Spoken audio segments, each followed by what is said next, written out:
네, 오늘은 장성현의 음악 산책, 지난번 모차르트에 이어서 베토벤에 대해서 말씀을 드리겠습니다. 베토벤은 독일 보온 출생으로서 1770년에 태어나서 1827년에 사망했습니다. 아버지는 당시 궁정 악단의 테너 가수였습니다. 그래서 아버지는 평소에 모차르트처럼 되기를 원했던 것 같습니다. 그래서 아버지는 아들을 이용해서 돈을 벌기로 마음을 먹었던 것 같습니다.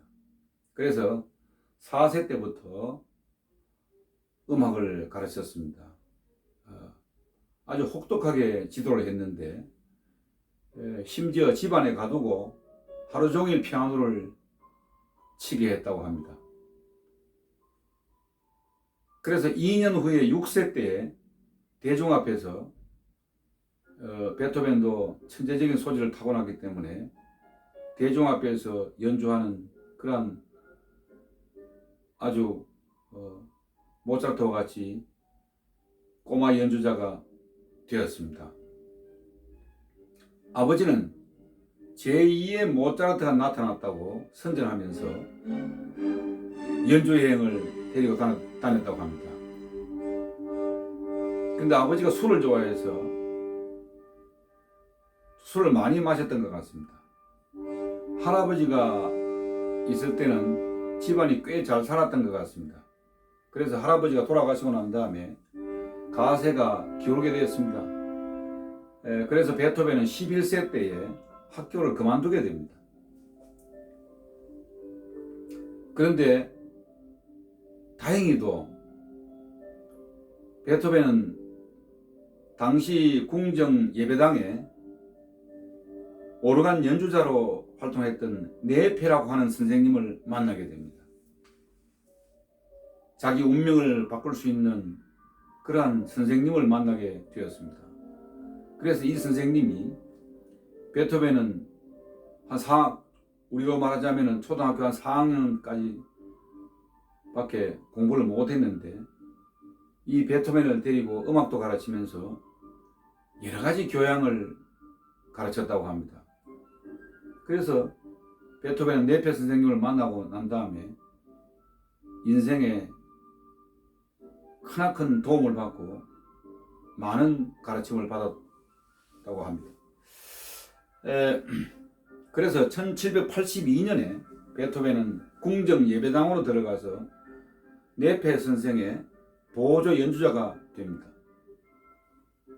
2년 후에는 정식 연주자로 활동을 하게 됩니다. 그런데 5년 뒤에 베토벤에게 일생일대의 기회가 찾아왔습니다. 베토벤은 지금도 그렇지만 당시 음악의 최고의 중심지라고 할 수 있는 비인으로 가게 됩니다. 자신의 고용주가 당시 황제를 선출할 수 있는 선제후에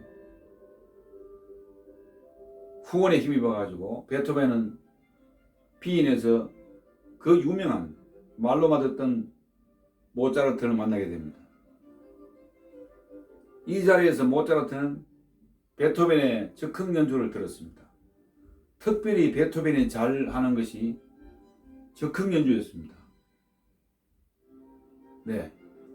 그래서 모차르트가 베토벤의 즉흥 연주를 듣고 난 다음에 이렇게 이야기했다고 합니다. 저 젊은이를 지켜보게. 머지않아 세상을 놀라게 할 테니까. 이렇게 이야기했다고 합니다. 그래서 그 이후로 모차르트를 꾸준하게 만나지는 않은 것 같습니다. 특별히 어머니가 돌아가셨기 때문에 여러 가지 어려움이 많았던 것 같습니다. 아까도 말씀드렸습니다만 베토벤은 즉흥 연주를 잘했습니다. 어떤 악보를 던져주어도 자기대로 즉흥적으로 연주를 하는 그런 즉흥 연주의 천재성을 보였습니다. 그래서 피아노에 달인, 적흥 연주의 달인으로 통했습니다. 그래서 당시 보온의 명문가인 폰 브로이닝 백작이라고 하는 사람이 있었습니다. 그래서 그 백작집에 드나들면서 연주를 하고 또 거기에 참석하는 당시의 그 예술가들과 교류를 하면서 문학, 철학, 역사 등 많은 지식을 습득할 수가 있었습니다. 당시 프랑스 또 혁명이 일어나고 또 종교가 교회가 지배하던 그 시절 계몽주의 사상의 영향을 베토벤은 많이 받게 된 것입니다. 비엔에서 한번 이런 일이 있었다고 합니다. 프리즈 백작이라고 하는 사람이 있었는데 프리즈 백작 집에서 시타이 베르트라고 하는 피아니스트와 피아노 대결을 하게 되었습니다. 그래서 이 피아니스트가 베토벤을 애무이기 위해서 일부러 베토벤의 주제를 가지고 베토벤보다 더 화려하게 적흥 연주를 했습니다. 그래서 베토벤은 그 연주를 듣고 난 다음에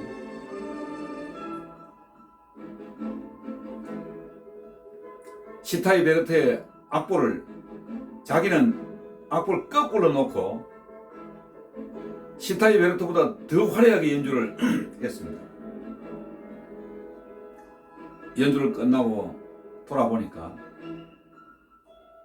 이 시타이 베르트는 창피를 느꼈는지 사라지고 없었습니다. 베토벤은 어느 귀족의 모임에서 피아노 독주를 할 기회가 있었습니다.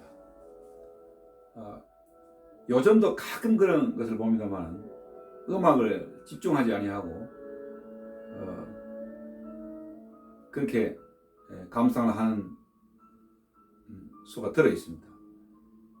그래서 귀족 집에서 모임에서 피아노 독주를 하는데 거기 모인 사람들이 음악을 듣지 않고 술을 먹으면서 담배를 피우면서 감상을 하는 것이었습니다. 이미 베토벤은 계몽주의 사상, 이러한 새로운 사상을 접한 사람이었습니다. 다른 작곡가들하고 달랐습니다. 저항 정신이 있었습니다. 고분고분하지 않았습니다. 그래서 베토벤은 갑자기 피아노 뚜껑을 확 닫고 일어서서 이렇게 이야기했습니다. 당신들 음악을 모두 하지 마시오 하고 소리치고 밖으로 퇴장했다고 합니다. 그래서 베토벤은 하이든을 비롯해서 그 당시 지인들이 이렇게 이야기했다고 합니다. 왜 귀족들에게 머리를 조아리지? 왜 그렇게 하느냐? 왜 머리를 조아리지 않느냐? 그래서 베토벤은 이미 새로운 사상을 접한 사람이기 때문에 베토벤은 이렇게 이야기했다고 합니다. 모든 사람은 평등합니다. 더욱이 예술가는 귀족보다 천한 직업이 아닙니다. 이렇게 대답을 했다고 합니다. 당시의 사회 분위기로 봐서 어떻게 평범한 사람이 귀족들한테 그런 말을 할 수가 있었겠습니까? 네. 그래서 베토벤 하면은 무엇보다도 귓병으로 고통받았다는 것을 많은 사람들이 알고 있습니다. 그래서 귓병은 점점 심해졌습니다. 할 수 없어서 베토벤은 하일리겐 슈타트라고 하는 곳에 요양을 하러 갔습니다. 거기 가서도 전원교향곡을 쓴다든지 주위에서 벌어지는 자연현상을 바라보면서 아름다운 곡을 쓰기도 했습니다. 그래서 이제 후에 베토벤이 죽고 나서 이 유서가 발견이 됐습니다. 두 동생한테 보내는 유서였습니다. 그러나 베토벤은 끝내 자살을 하지 않았습니다. 그는 이렇게 말했다고 합니다. 가슴 속에 있는 창작의 요구를 다 채우기 전에는 세상을 떠날 수는 없다고 이야기했다고 합니다. 또 친구들에게 보낸 편지에서 이렇게 이야기했습니다. 나는 운명의 끈을 붙잡겠다.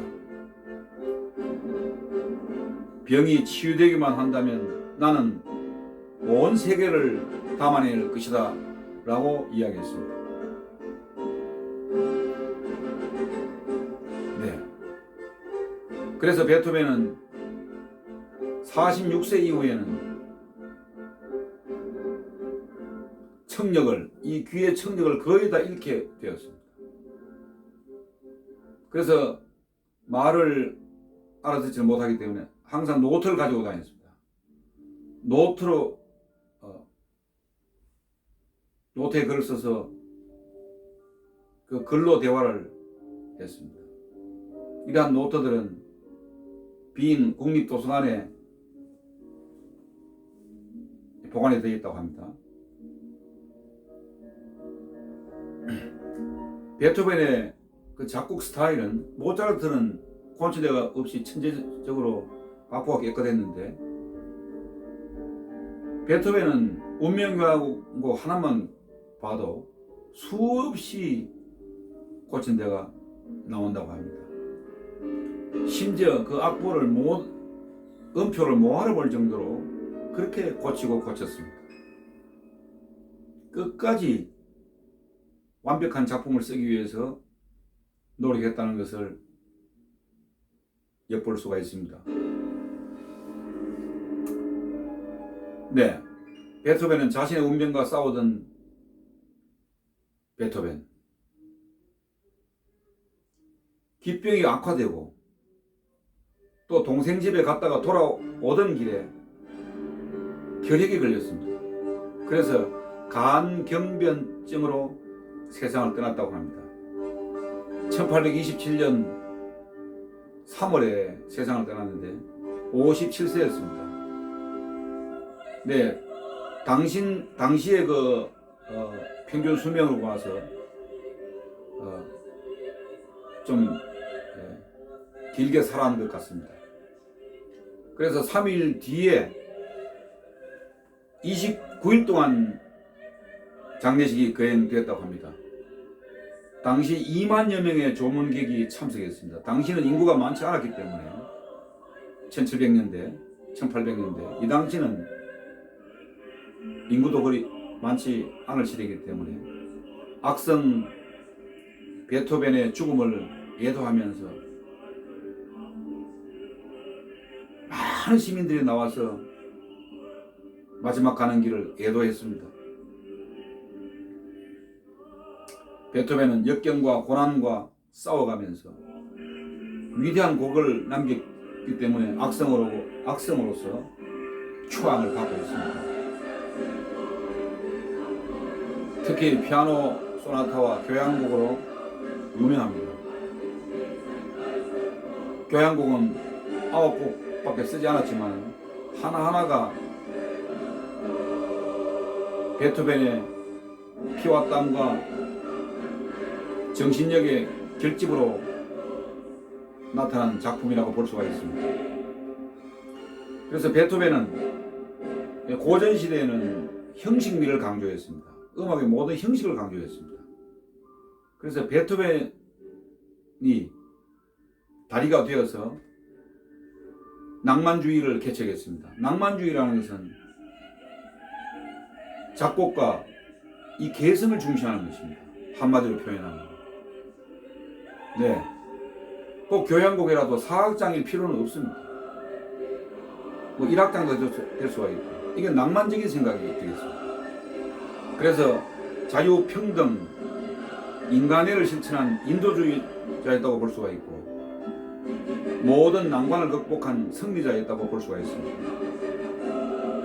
그리고 철학자요 사상가였다고 합니다.